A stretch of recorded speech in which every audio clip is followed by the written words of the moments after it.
Hello, everyone. Hope you're all well. Thought I'd come in and do a few things early, get a few things off my mind, maybe. Here we are again. It's a lovely day out. Summer's just around the corner. Father's Day is around the corner.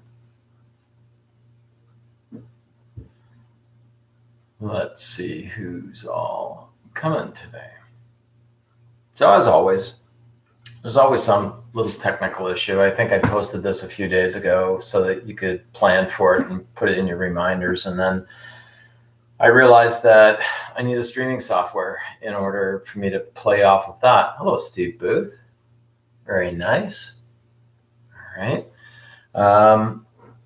And I don't have a streaming software, so I have to cancel the one that I set up in advance. And we're just going live now. Hopefully everybody has a chance to catch up, and I deleted it off the site. Daniel James, hello. I'm sure Chantel is with you as well. It's all very nice. Everybody has an opportunity to go out and get some of the beers, I hope. It's been an interesting week. I think a lot of things are coming up in the industry. Harold, good day, Harold. And Bergs. No beer for Burger.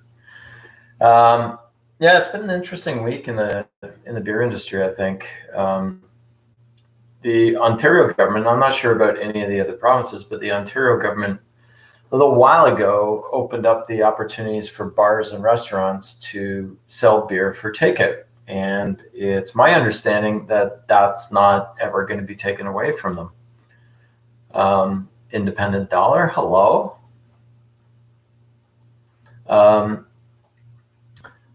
So that makes distribution in Ontario a lot more interesting, and I'm not really sure as how this is going to affect anybody.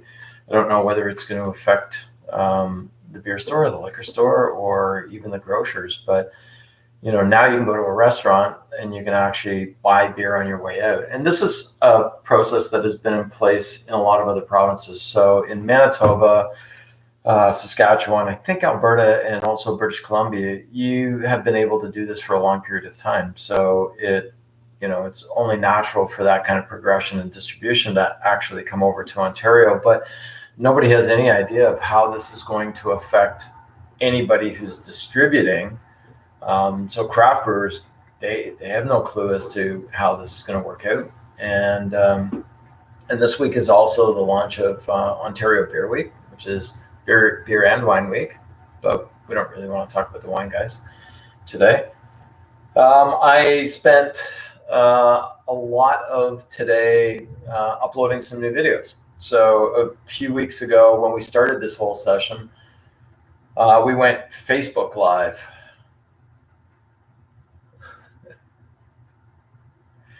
Yeah, and just cracked. She got a Benedictiner. I have the Hacker Pschorr, and we'll get into the Hacker in a minute. And we'll talk about Benedictiner. So when we originally started, we had Facebook Live, and then amongst all my technical difficulties, I didn't feel the quality of the videos were all that good. So I removed them and refilmed them all. So if you go back into YouTube when you get a chance after this, I've got an introductory video, and I redid the Czech Pilsners, the British Pale Ales, and the Munich Dunkels on there as well. So they're all in there. And for you to enjoy and to spread the word about how great beer is. So still a little bit of time left. Crick Foster, welcome back.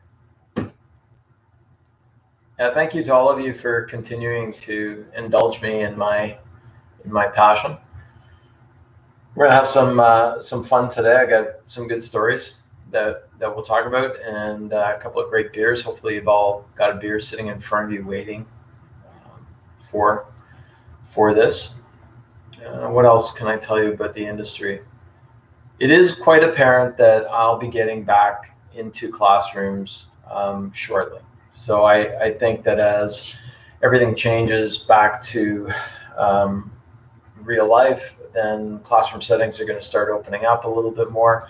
I'll be getting back into classrooms hopefully soon, and then by September we should be ramped up and ready to go and bringing our beer certification programs to everybody. So in the meantime, we're going to do this. Have some fun, right? So we're almost there. Keith Ryan, good evening. Did you bring your gang again?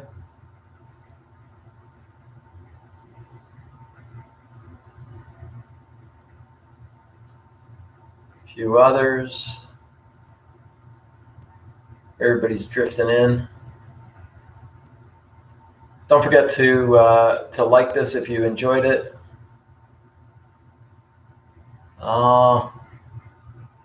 You're bringing everybody over for the replay tomorrow. It's supposed to be raining tomorrow, and that's why you're going to do it? No, that's too bad. Yeah, if you're enjoying these, make sure that you like them on YouTube and spread the word. Get your friends, family, and other people to join in, and hopefully we'll just continue on this. I've got a schedule planned.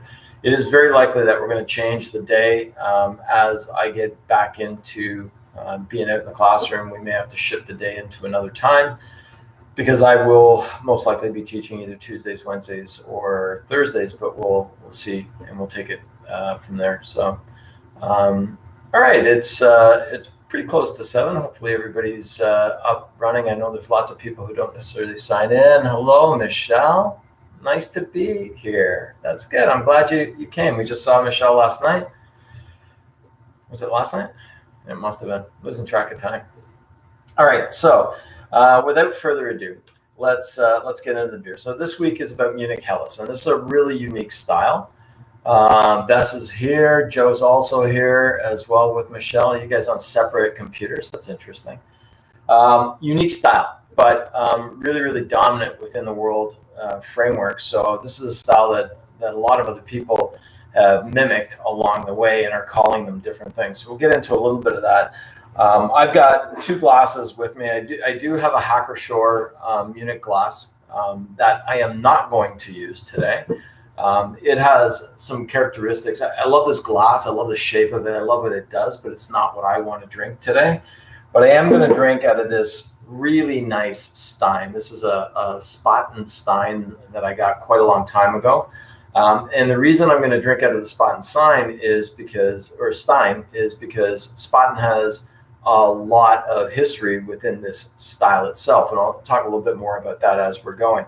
So I featured a couple of different beers. So Benedictiner is the one that I've given Anne to drink, and I've had a good amount of this in the last little while. I found this last year. It was only in the beer store, and it's gradually been getting more widely distributed. It's a really, really good example of a Munich Helles. And then I was talking about Otto Kringer as well. And then this is the Hacker Pschorr Munich Gold. So this is available both beer store and Lcbo, most likely in grocery stores as well. It's pretty easy to get. It's a really top seller there. And so as we pour it, then we can have a discussion about what this beer actually should taste like and what you're tasting as well. So I'm not doing a sampling or an evaluation. So my beer is relatively cool, if not cold. And as always, we want 2 fingers of foam at the top of the glass so we get a really nice pour, and we want to be able to look at it. And when you look at a Munich Helles, it should be typically crystal clear. There are some that are hazy and cloudy, and again, more of a discussion as we're going. Anne loves the Benedictiner. That's good. I knew she would. Really nice white frothy head. It usually is quite billowing. I was a little more gentle on my pour than I would have liked to have been. But this is a great glass for this particular beer because it's really nice and tight and it keeps my hand away from it. So the CO2 is bouncing off the side of the glass and it's getting a lot more refreshing as we're going. And we might as well smell it and have a sip, and then I'll discuss a little bit more. Oh, that's great. All right, so Munich Helles style. The colors I've just given you, so they should be golden to light golden, maybe a little bit of straw in there. The heads are always white, frothy, tight bubbles. They typically are crystal clear. So those are the things that we're looking for when we're judging whether this is true to style or not. And then the next thing is when you put your nose in there, there should be some really nice sweetness of white bread. So think about like Wonder Bread or a fresh white bread that might have just come out of the oven, and you just ripped it open and you're smelling that really nice dough smell. So that's one of the key smells in there. Next one is you might get a little bit of fruit. So the fruit is going to be probably more on the light apple pear side and not much more than that. Some people get a little hint of honey, but not artisanal honey, more Billy Bee. Nice golden honey on there. And then there should be some fresh cut grass and straw. So nowadays you can actually drive out with your windows open and people are cutting their grass left, right, and center. I want you to stop and smell that, because fresh grass has this wonderful sweet smell to it, but you know that it's grass. And the same thing with straw and hay. So it's got some of these really cool characteristics. Every once in a while, you'll find some small sulfury notes. Sulfur like a struck match, not like propane, but a little struck match. And that is characteristic of a lot of lagers, and specifically lagers that are brewed like this, like Helles or Pilsners. When you take a sip, it should have a really, really quick finish. It should be very fast, very clean, very refreshing.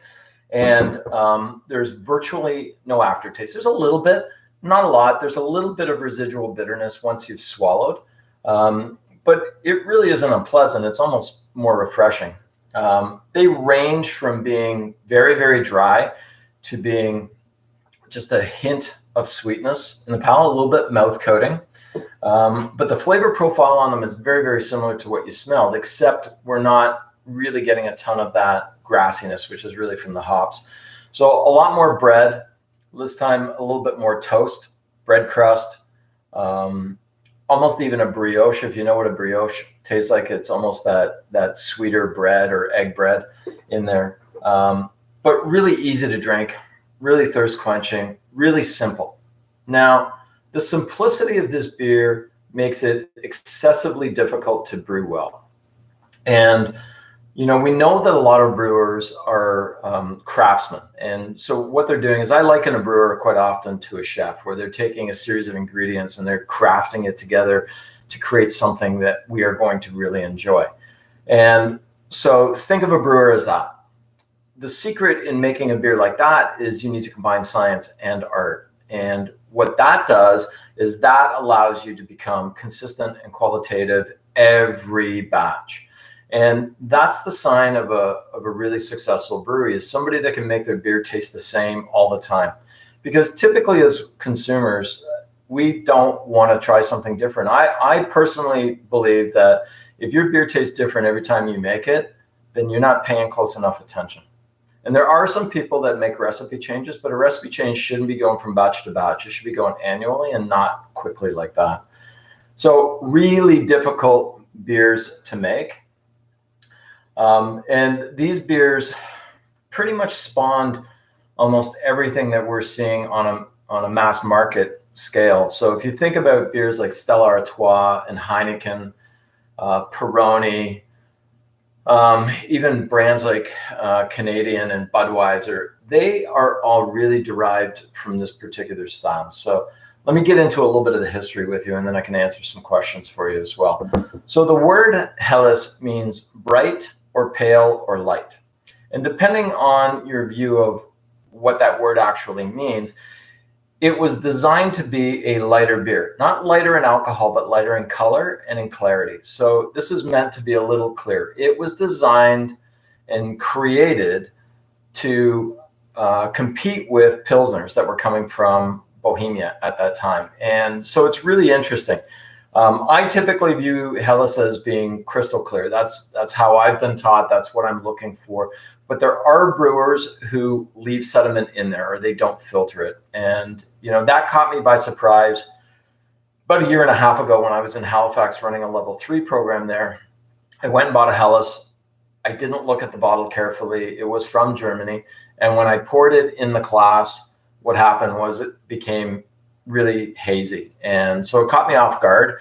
And then I looked at the bottle and it actually said unfiltered, or with sediment still remaining in it. So a lot of craft brewers that are making Helles these days, they're making them unfiltered. So it is an acceptable part of this style. But for me, if you gave me a Helles, I would expect clarity. Harp is another good example of a Helles. If anybody really likes Harp, it's a fantastic beer, but it's styled on the Helles side of it. So let me take you back into time. So there was a fellow named Gabriel Sedlmayr, and he happened to be the brewer of the Royal Bavarian Court. So he was the brewer to the kings. And in 1807, he decided to leave his post as the Royal Court brewer, or the king's brewer, and he bought a small brewery called Spaten. And Spaten was ranked last out of the 52 breweries that were in Munich at that time. So he bought pretty much a derelict brewery that really didn't have any business making beer. And within 13 years, he became the third largest brewery in Munich. And so that is saying a tremendous amount for him and his quality. Now, Gabriel Sedlmayr also had a son. So it was Gabriel the Elder and Gabriel the Younger. The Younger was quite innovative. So he and his brothers started to explore around Europe. And Gabriel Sedlmayr, along with a colleague named, Anton Dreyer, who was a Viennese brewer, they actually traveled around Europe. And if you read any stories about them, they are renowned to have been almost thieves, because they walked into a lot of breweries, asked a lot of questions, and gently borrowed things like yeast and malts and all kinds of other aspects of brewing. So what they found was in Belgium and in England, brewers are now using a more refined heating technique called coke, which is coal. So it allowed you to control the temperatures of your malting process as opposed to roasting the hell out of it and creating black malts. So they came back understanding that you could make these paler colored malts. And so in 1830s, Gabriel Sedlmayr, the Younger, started using these pale malts in his brewing process. Now, at the same time that Sedlmayr was doing this, refrigeration was being created. And Carl von Linde was a friend of Gabriel Sedlmayr. And you might see Linde trucks around every once in a while, compressed gas. That's where that came from. So Linde was working with Sedlmayr, and the design behind refrigeration came because they were looking for ways to brew not only in the winter, but in the summer as well. And refrigeration allowed brewers to brew all the way throughout the year. So these were really, really unique characteristics. So we know about Pilsners, right? They were created in 1842. And it is believed that Joseph Groll was influenced greatly by Gabriel Sedlmayr and the Spaten Brewery at the same time. So he had seen everything that had been going on. And so he adopted all of the modern lagering techniques that Sedlmayr was using. Now, the very first Helles was created on March 21st, 1894. And basically, they never looked back, because the Helles style, as I said earlier, was really designed to compete with Pilsners, because everybody was drinking Pilsners. They were the beer of fashion at that time. And everybody was so enthralled with these that they just kept drinking them, and everybody wanted something similar. Well, the Munich Helles became the same kind of beer. It became that one that people took and then they drank. Now imagine a lot of those German brewers at that time then started to emigrate to North America. You know, you have Adolphus Busch and, Joseph Pabst, and everybody that emigrated from Germany was taking this particular style and then putting a North American spin on it. So we can really thank the Pilsners and the Helles and Spaten Brewery for doing that. Now, you might ask me why I'm not using Spaten beer in here, because Spaten is still viewed as a Helles, but and so is Lowenbrau for that matter. But Spaten and Lowenbrau are owned by Anheuser-Busch InBev, and they are now being brewed here in Ontario at the London Brewery. And I personally do not believe that they taste the same as they did when they were being brewed in Munich. So if you go to Germany, if you go to Europe, the Spaten and the Lowenbrau that you will get there would definitely be in line with, what true to style is. And if you go to Germany and you ask for a Helles, you're going to get one of those two. It really is going to be one of those two things. Anyway, so lots of talking, not enough liquid. Wow. So we've talked a lot about Helles, and why do you think they taste different? That is a phenomenal question. A long time ago, when I worked for Interbrew or Labatt at that time, or the Olin Specialty Beer Company, we were lucky enough to get Lowenbrau in directly from Munich. And I had the opportunity one time to travel with one of the head figures of the Lowenbrau brewery. So I took him around with me all day, and I speak German and he spoke German, and we talked a lot. And Molson used to have the license for Lowenbrau prior to us getting it back.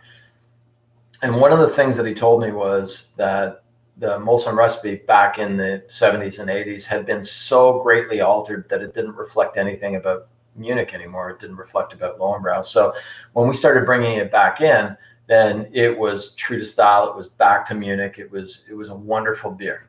So now I have to explain a couple of things. You can replicate pretty much everything. So even if the recipe is identical that they're using right now, which I doubt, but let's say it's identical.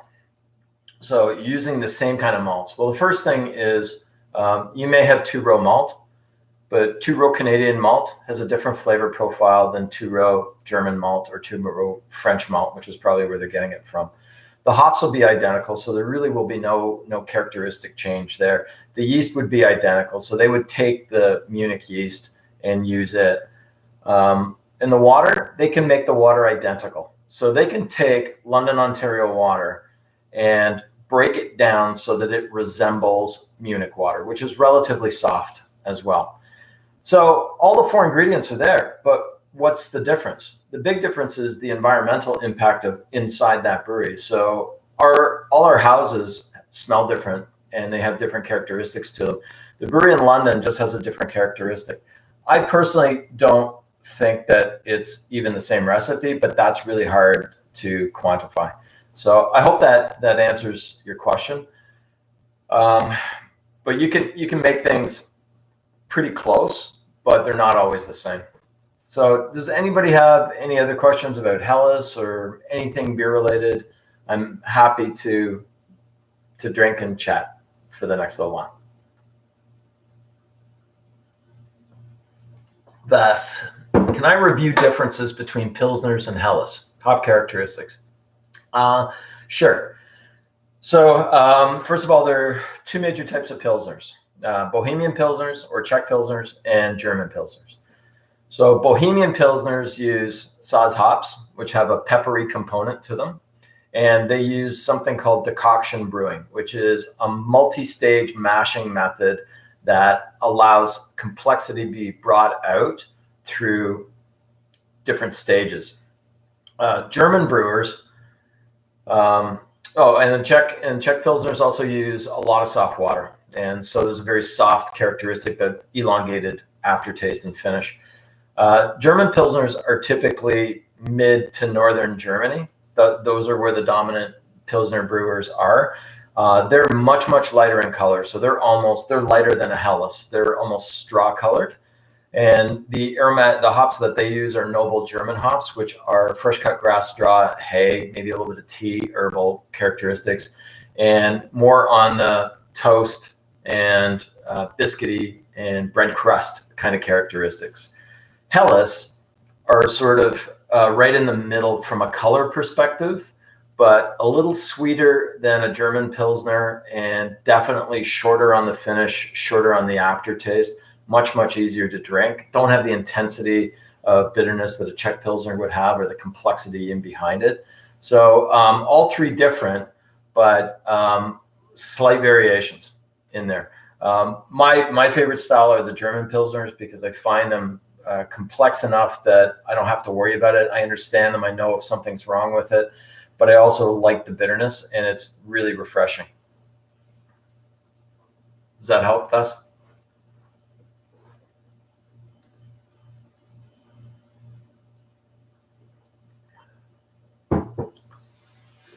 How is it that most imports in the Lcbo, but some in the beer store? That's a good question. question. So Gus, before I get to yours, I'm going to answer Keith's because it's much quicker. So Keith's question is the finish the same on the unfiltered Helles, and the answer is no. So every time you leave sediment in or you don't filter, what you're adding is mouthfeel. So the finish, even though it's quick, the aftertaste and the mouthfeel are going to be much more enhanced. So you're going to get much thicker density, and it's going to last a little bit longer. Danny, I'll get to you in a second. So Vesta's question is, why are there more imports in the Lcbo than there are in the beer store? A lot has to do with the listing procedures and who's importing it. A lot of the Lcbo imported brands are owned by very, very large companies, and it is an easy access model for them because they already know how to do it, and it's quite simple. The Lcbo pay structure is different than the beer stores. With the beer store, if you want a listing, you have to pay for it up front. With the Lcbo, you pay in the back once it sells. So they'll list it to you. The listing process is a lot more difficult, whereas the beer store, the listing process is much easier. So you can list anytime you want. You just have to pay up front. I'm finding recently that a lot of importers are bringing their products into the beer store. So there is some really good selection. But what I would suggest is that you find a beer store that allows you to shop, because the old hole in the wall traditional beer stores, they don't work for me anymore. They're great stores if you know exactly what you want, but if you want a shopping experience, you've got to find something where you can actually go in and see what they've got on the shelf. I hope that answers it. I'm starting to see a few more imports in the grocery stores, but again, that really depends. Dan asks, where would steam whistle fall into the spectrum? Again, really, really good question, because I think when steam whistle was first created in early 2000s, 2001, I think, everything was designed to be a Czech Pilsner. They were using Saaz hops. They were doing decoction brewing, mashing, so two-step mashing. And they had a Czech brewmaster there for a long period of time.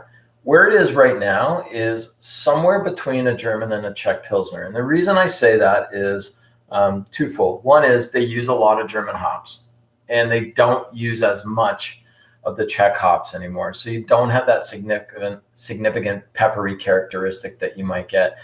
The other thing is that steam whistle is much more thirst quenching, and it doesn't have the same aftertaste. Now, the reason it doesn't is because it uses water from Caledon Springs, and Caledon Springs water has been part of that brewery and previously Upper Canada for a long period of time. And Caledon Springs water is hard. So the big difference between steam whistle and a Czech Pilsner is the hardness of the water. So hardness of water makes a beer a lot more thirst quenching. It comes in sparkles, and it's dry, and it's crisp and clean, and then it's gone. Whereas soft water will enhance that. Michelle's loving the beer. That's excellent. Is the alcohol content different in Germany for the same beer? No, it isn't. Alcohol content in Germany is identical to what it is here. I don't think that we'd see any difference. The big difference, though, is when you get into England. Alcohol content in England typically is much lower than it is for export markets. So, for example, the Spitfire I did a few weeks ago, where it is probably around 4.8% here in Ontario, it's 3.8% in England. So a little bit stricter laws, and they do things slightly differently over there. So other questions? Anybody else got something? Lots of good questions today. Love it. You notice behind me, I have this really nice picture over here. This is from the Wireman malting facility that Ann and I got to go to a few years ago in Bamberg, and we got this wonderful tour from these guys. And we saw this tour that was supposed to take 45 minutes and took us 3 hours to go through it. And then one day, Ann and I forget where we were, but we saw these empty bags of malt, and we took a few.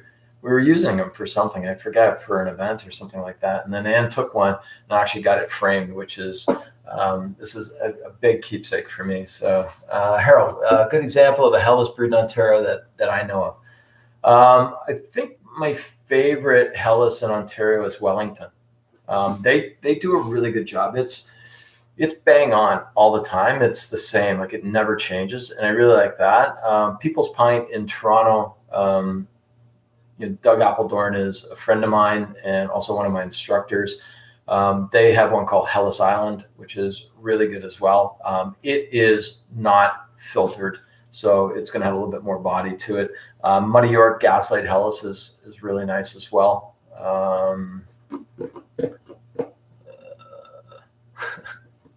Craig, what are you laughing at? Do you think we'll ever see more glass bottles or smaller cans in the LCBO again, or tall cans going to eventually take over everything? Great question. A few years ago, the LCBO put out a how to deal with the LCBO presentation. And in that presentation, it said that consumers are demanding tall cans. Well, that isn't quite reality. It's the LCBO that's demanding tall cans. So the LCBO is forcing the hand of many, many brewers. And if you don't have a can going in, you're not going to get a listing. So, and tall cans typically, oh yeah, I see the two questions. Sorry, I got distracted. Tall cans typically are where I think it's very, very cost effective now for breweries to do cans. It is a little bit, I don't think it's more costly to have bottles. I'm personally disappointed. I love beer out of bottles. I think it's cleaner. I think it's more reflective of what the brewer dictated. I think if you go to Germany or most of Central Europe, you'll find most beer is in bottles still. So glass is still pretty dominant in Europe. In Canada now, we are, and it didn't take very long for this to happen, maybe 15 years, but we are now 65% cans and 25% bottles, and 10% is draft.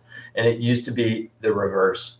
And a lot of that was dictated because when Molson and Labatt started packaging, they came to what we understand as a bottle agreement. So that's the industry standard bottle that you see. And they saved a ton of money because those bottles can go through the wash 10 to 15 times. Steam whistles can go through about 20, 25 times.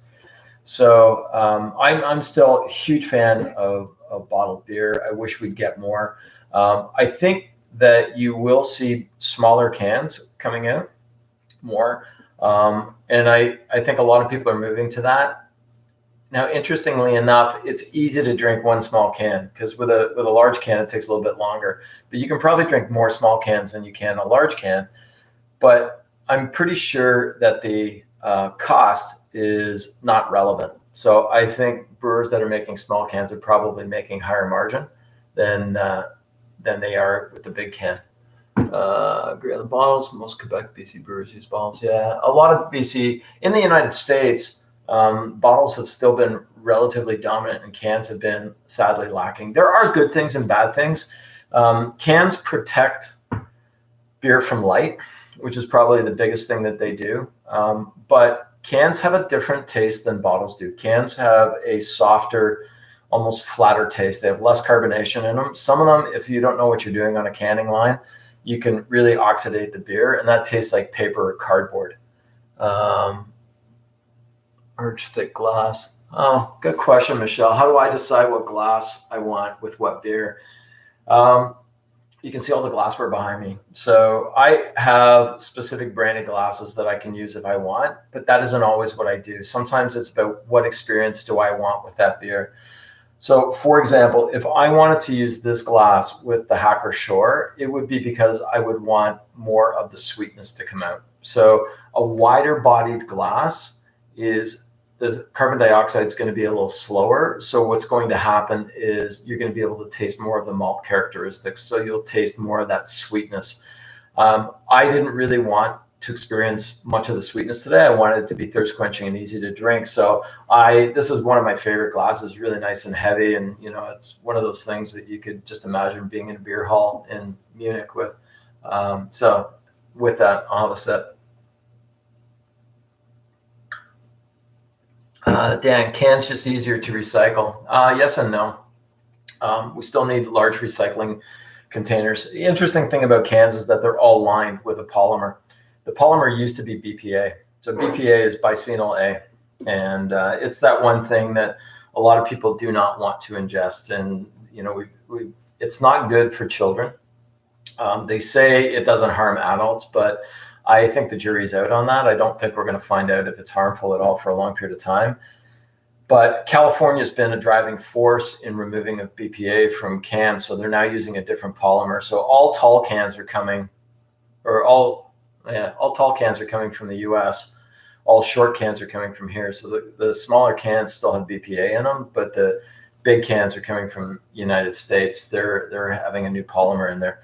The other thing that the liner in the can does, it doesn't react well with acidity, and they're finding that really highly acidic products that are in there, like hard lemonades or ciders, they're actually deteriorating the liner on the can. Some people have claimed that they've poured the liner out into a glass, which is not really good.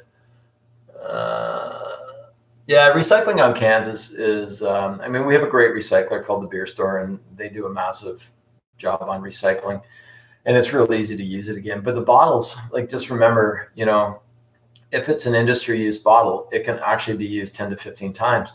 If it's a unique bottle, they get smashed and reused again as well. So I don't know that there's any difference in the recycling program itself. All right. Well, I think we're going to wrap it up. I really enjoyed having the discussion today. There were lots of really great questions. Thanks again for joining me, and make sure that you subscribe to my YouTube channel, because then you'll get all the updates. And I've uploaded a whole bunch of new videos in there as well. And like I said, make sure that you like it. If you enjoyed it, obviously, hit the like button. Let everybody know that we're doing these things. It's going to continue. I've got plans to do it right through the end of the year. Next week, Prost, Harold. Next week, everybody's asking what we're doing next week. Next week, we are going to do black lagers. So we're going to stay in Germany. We're going to go to the eastern side of Germany, which is where my father is from. And we're going to visit black lagers, which are really one of the oldest beer styles in the world. And the beer I'm going to feature, I'll show it to you. Let me just get it out of my fridge, is this baby called Kostritzer. This is the one that I'm going to feature. It, to me, is the standard. There are some really good ones in the market, though. From a craft beer perspective, if you can get Napanee Blacklist or even Hop City's 8th Sin, they're excellent. Junction Brewing does a wonderful black lager. There's lots of really good black lagers out in the market these days, and they're slightly different from the Dunkels that we did a few weeks. So thanks again, everybody, and look forward to seeing you next week. See ya.